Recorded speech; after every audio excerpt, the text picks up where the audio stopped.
All right, all right. Hello, everyone. I know this is going to be a few minutes, so if you get opportunity to get in, that's great. If not, then you definitely can catch the replay. But today is incredible Teach Me Tuesday. Thanks for Kat for allowing us this platform to do so. New to the scene here, but we are in executive studio. So with that being said, my name is Rod Hill. I am your digital tech launcher. Give me one second. This ain't working out for me. There we go. So my name is Rod Hill. I am a digital tech launcher.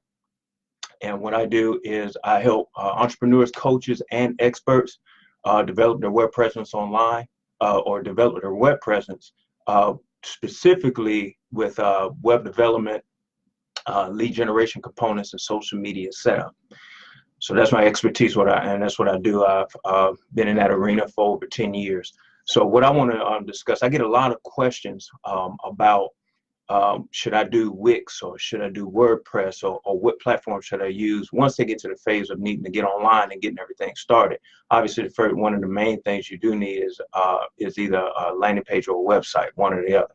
But the question is, what do you use? So I'm going to quickly just discuss 3 points in terms of which one is the best platform to use. And the 3 things that I'm going to go over, actually it's going to be, I'm going to focus on Wix versus WordPress, but the 3 things that I'm going to go over now is ownership, flexibility, and also professionalism. All right, so those are the three keys. So let's quickly talk about ownership. So as far as Wix versus WordPress is concerned, the thing about Wix is it was designed to be an all-in-one platform for anyone that doesn't have any coding experience to be able to just immediately get a website and put it online. But see, here's the thing you guys got to understand, especially if you're currently using Wix right now. The issue is that they have they use what's called their own server. So everyone that sets up a website on their platform is housed on their server. So let's say they have any type of virus attack, or if their servers or anything goes down, or if they just decide to wake up one day or get bought out or something and they just decide to shut down their doors.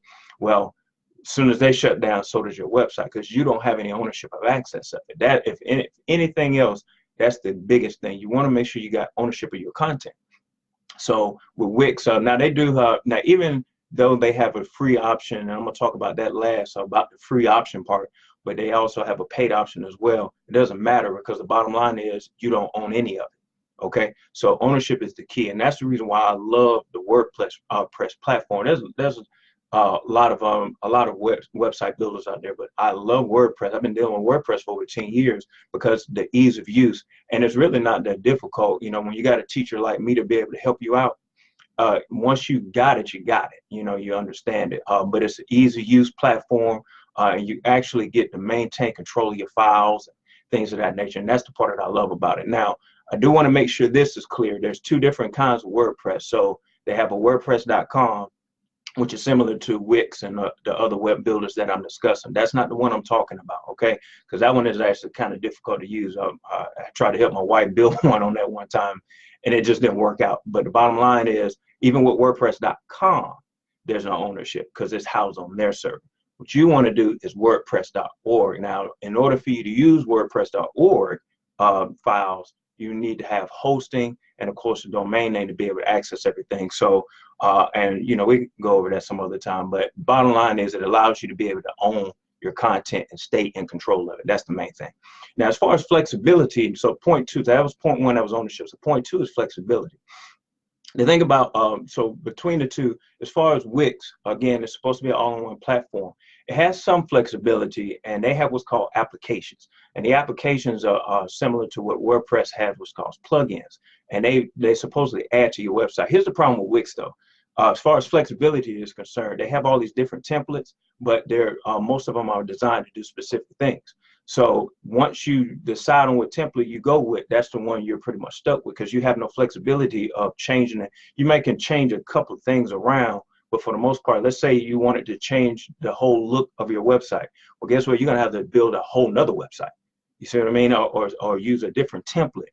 Or let's say you wanted to do e-commerce and start selling stuff online. Well, that particular template that you got probably doesn't have e-commerce capability to use one of the applications that they have. And then on top of that, when you want to add stuff like e-commerce and Wix, you have to use the paid services. All right, that's not available on free. Now, WordPress, on the other hand, again, as long as you have hosting and then, you have access to, be able to upload and download files, WordPress is pretty much free. I mean, it's free. Now, you could probably go a little extensive and get, they have thousands and thousands of themes that you can work with, thousand plugins. The reason why is because it's what's called an open source program. That means that it allows everyone, like people like me or someone else that's like development savvy or something like that, to be able to create plugins and applications to add on to it. Okay, so that's the reason why the flexibility is pretty much endless in WordPress. Okay, and then you have access to the code and all types of stuff. So that's a little technical jargon, but the bottom line is flexibility. Even with e-commerce, they have what's called WooCommerce, which is a plugin that you can simply just add to your theme, and then now you can start selling immediately. Just tweak it, and now you can start providing stuff online to sell. And then you simply use something real simple like what's called Stripe or something to be able to set up payments, or even PayPal. And I don't personally use PayPal. I use stuff like Stripe and things of that nature because it's more professional. I'm getting ready to talk about that part last. But the bottom line is with WordPress, it just gives you way more flexibility. And even if you wanted to change the look of your theme, you can just get another theme and just switch it out. You might have to make some adjustments here and there if they're not exactly aligned, but for the most part, you have the flexibility to do so. Okay, so that's part number 2. Last one is professionalism. So here's the deal. So if I was to do business with someone that was asking me to do business with them, right? I go on their website, again, the website looks pretty and things of that nature, but then I just see that made by Wix symbol or something somewhere around there. So in other words, what I'm saying is that there's a cost for being free, because what they do, they give the platform to you initially free, but in exchange, you're advertising their business on your website. Okay, but when when you're trying to display professionalism and then you have this Wix plastered on your site, people are not going to really take you seriously with that. I'm going to just be brutally honest with that. Now, again, they do have a paid option. Okay, but all honesty, for the paid options that they have, you can take that same amount, get you some hosting and a domain name, and and upload your own files, and now you maintain ownership, and it's going to cost almost the same anyway. You see what I mean? So it's really no point in doing that. Now, again, WordPress, you don't have those issues because, again, it's open source. Now, some themes that you get, it might say powered by WordPress at the bottom, but that can be removed, because all that is a line of code that's embedded somewhere that can be removed, and that stuff can go away. But for the most part, you really don't have any issues with branding in that regard, especially if you use like paid themes versus free themes with WordPress. So, but anyway, those are the things. So just to recap real quick, so we got the first one was ownership. Okay, ownership is key, especially when it comes to online. You might have to change hosting servers or something of that nature, and you want to be able to move from server to server, but you can't do that without your files. You're not going to get that with Wix. Okay, then flexibility. All right, having access to be able to expand as your business grows. You want to be able to expand your business. Well, if you're limited, then obviously it's going to be hard for you to expand. Then guess what? You're going to wind up trying to go somewhere else anyway.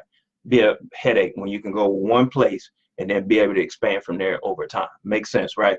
And then the third one is professionalism. You just want a professional look for your business. You guys are coaches, experts, and things of that nature. You just want a professional look, okay? And Wix with a Wix sign on is not going to cut it. Go ahead and bite the bullet at the beginning, do it right. Then you won't have to worry about that in the future, all right? So anyway, those are my 3 things. Again, I hope this was helpful for you guys. Again, my name is Raw Hill. Again, I'm the digital tech launcher. And again, I help entrepreneurs, coaches, and experts develop their business and their web presence online. And again, the specifics is with web development, social media setup, and lead generation components. Okay. So with that being said, guys, hope you have a fantastic and productive day. And I will see you on the next Teach Me Tuesday. Take care.